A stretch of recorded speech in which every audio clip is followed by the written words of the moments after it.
Bonjour à toutes et à tous, le premier match de championnat à Equinox vient tout juste de se terminer et notre duo évolue avec un nouveau format d'après-match, c'est la récup. Dans ce format, nous reviendrons sur la rencontre qui vient de se terminer à Equinox avec cette belle victoire. On parlera de statistiques, du tournant du match, on aura les réactions aux conférences de presse et évidemment, on parlera aussi des résultats des autres équipes de Jeep Elite et de notre prochain agenda.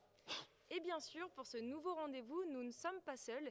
Et pour cette première, nous serons accompagnés de Frédéric Sarr, notre directeur sportif, et Pierre Pelos. Bienvenue dans la récup.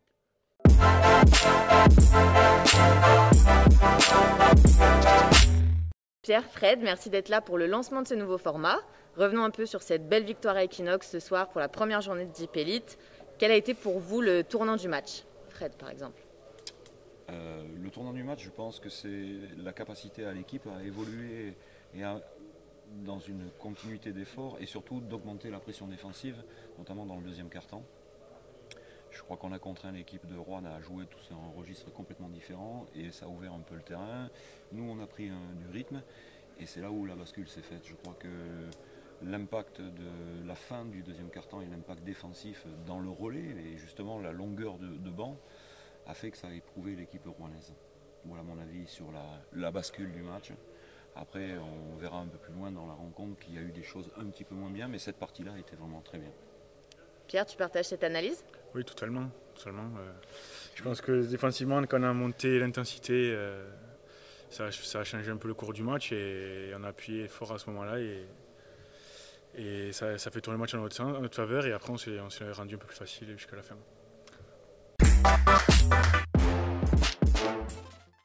Évidemment, c'est une performance collective, mais Zeko, Zach Wright ce soir n'y a pas été pour rien. C'est le MVP du match.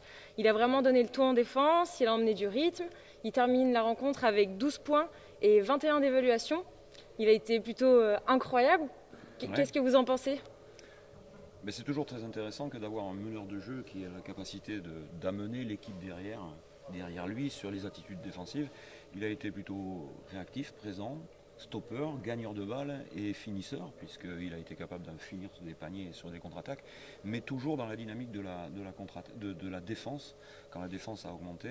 Et je trouve que c'est effectivement le meneur de jeu est souvent le premier à mettre la barrière et est suivi par les joueurs derrière. Et ça a été le cas. Et lui, il a bénéficié de cet effort qu'il a produit pour gagner des balles et aller marquer des paniers. Donc oui, je pense qu'il a fait une performance de très bon niveau. C'est normal qu'il soit le MVP de cette soirée. Alors, on retient aussi des stats du match. Très bien, rien à dire. Donc, on aurait pu retenir les 2 dunks de Pierre, du coup. Mais on s'est dit qu'on pouvait aussi retenir les 4 interceptions de Zeko. Je ne sais pas, est-ce que tu as un mot à dire, Pierre, là-dessus, sur le jeu de Zeko ce soir? Zeko, on le connaît maintenant depuis le temps qu'il est ici. On sait comment il est, on sait qu'il est très, très actif sur les mains. Et on sait que c'est un chien de garde, c'est notre premier rempart en défense à chaque fois. Donc il fait tout le temps un gros effort en défense. Et ça arrive souvent qu'il pique des ballons à des moments importants du match. Et ce soir, encore une fois, il a piqué des ballons à des moments importants. Je repense à l'action où tout le monde était parti, personne ne s'était replié. Et il se retrouve un contre un, il récupère la balle et il va dunker derrière. Donc Zeko, c'est une de ses forces et on le sait. Et bien maintenant, on va passer aux réactions d'après-match, donc de notre coach Savo Vucevic et du coach adverse Jean-Denis Choulet, qui ont eux aussi réagi en conférence de presse. Et on vous propose tout de suite de regarder ces réactions. Je savais que ça sera difficile après un match plein à Nanterre. En général, ce sont les matchs pièges, hein, surtout au début de l'année, au début de la saison. Nous, on n'est pas au top non plus. Il nous manquait un joueur aussi, comme il manquait à Roanne.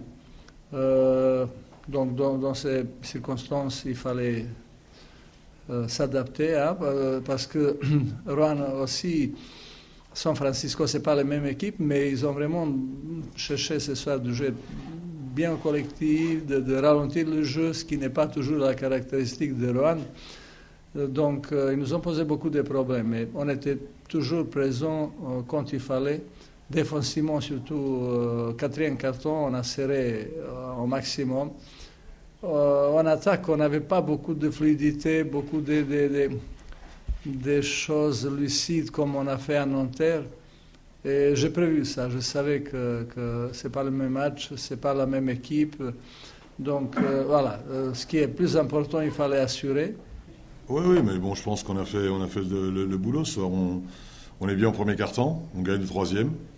On prend un éclat à la fin du deuxième quart-temps, on prend un éclat sur la fin de match, l'écart ne se justifie pas. Je pense qu'on méritait une défaite de 10-12, 10-11. Voilà, on joue sans Sylvain Francisco, qui est notre meneur numéro 1 et qui a une place extrêmement importante dans notre jeu. Voilà, il n'y a rien à dire. Bourg est supérieur à nous et sera supérieur à nous dans la saison. On les a chahutés un petit peu, ils n'ont pas fait ce qu'ils ont voulu. Voilà, on aurait pu mieux faire. On n'est pas resté dans nos standards, je dirais, de respect des consignes de jeu au niveau de l'attaque. Défensivement, personne n'a lâché. Bon, on est battu parce que physiquement, on ne tient pas, quoi. Je veux dire, eux, ils sont capables d'envoyer sans arrêt pendant 40 minutes. Nous, on ne peut pas, quoi. Voilà. Donc après, c'est la limite de ton effectif. Mais justement, Fred, après ces retours de réaction de conf, quelles sont tes analyses par rapport à la deuxième mi-temps de ce match? Oui, effectivement, je pense que les coachs l'ont bien dit en conf de presse. La deuxième mi-temps, l'engagement de cette deuxième mi-temps de notre part est un peu permissive. Il a fallu effectivement revenir un peu dans un rythme défensif et je crois que là, Luka a amené beaucoup d'intensité défensive, a remontré la voie, pour citer que lui, parce que les autres l'ont suivi également, mais Luka a été à ce moment-là, je pense, assez important dans le changement du rythme qu'on avait laissé instaurer dans cette rencontre, dans le troisième quart-temps notamment. On finit très bien.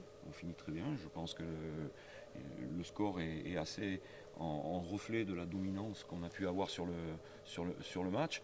Mais il ne fallait pas tendre trop la joue parce qu'ils étaient prêts à saisir leur chance. Et il a fallu remettre un coup de collier alors qu'au retour des vestiaires, peut-être qu'on a été un petit peu trop permissif. Voilà.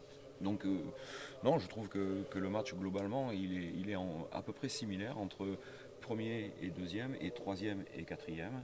C'est sur le deuxième quart-temps de la deuxième mi-temps, donc qui correspond au deuxième de la première mi-temps, où l'équipe a été capable d'enfoncer le clou sur cette rencontre-là. L'équipe de Rouen étant une belle équipe, jeune, qui est des fois assez imprévisible, mais qui a des armes, et donc c'était quelque chose qu'il fallait absolument assurer pour prendre cette première victoire à domicile. Alors Pierre, on avait une dernière petite question pour toi, pour rester un peu dans le thème de notre format la récup. Comment toi tu gères ces 24 heures après les matchs? Quelle est ta récup à toi finalement? Beaucoup de repos important. On a ce qu'il faut au vestiaire, surtout après un match à domicile c'est plus facile. Parce qu'on a ce qu'il faut au vestiaire, et puis glace sur les articulations, bien manger, bien dormir pour être prêt, pour récupérer le plus vite possible, pour repartir en entraînement, pour travailler à chaque fois le prochain adversaire. Donc les 24 heures après match sont importantes parce que c'est le match au moment où on lâche plus d'énergie, encore plus qu'à l'entraînement. Et avec l'adrénaline, tout ça, des fois c'est compliqué même de dormir après les matchs, mais c'est important d'essayer de dormir et d'essayer de penser à autre chose, de passer vite à autre chose. Sinon, si on reste sur un match qui est déjà joué, des fois ça peut nous déranger pour dormir ou autre. Bah merci Pierre, et on te souhaite la meilleure des récups, sans compter que demain vous partez déjà pour Istanbul pour le premier match de Coupe d'Europe. Et avant de se quitter, on va jeter un petit coup d'œil aux résultats de cette première journée de Jeep Elite et au classement.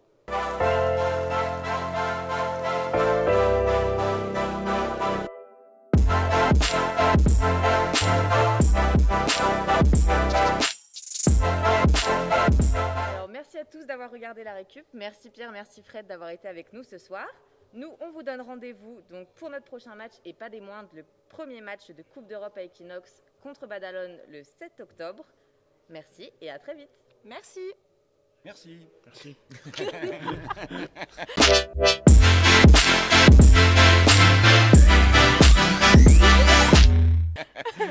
Oh là là, quelle équipe. C'est bon pour vous ? Ouais, c'est bon.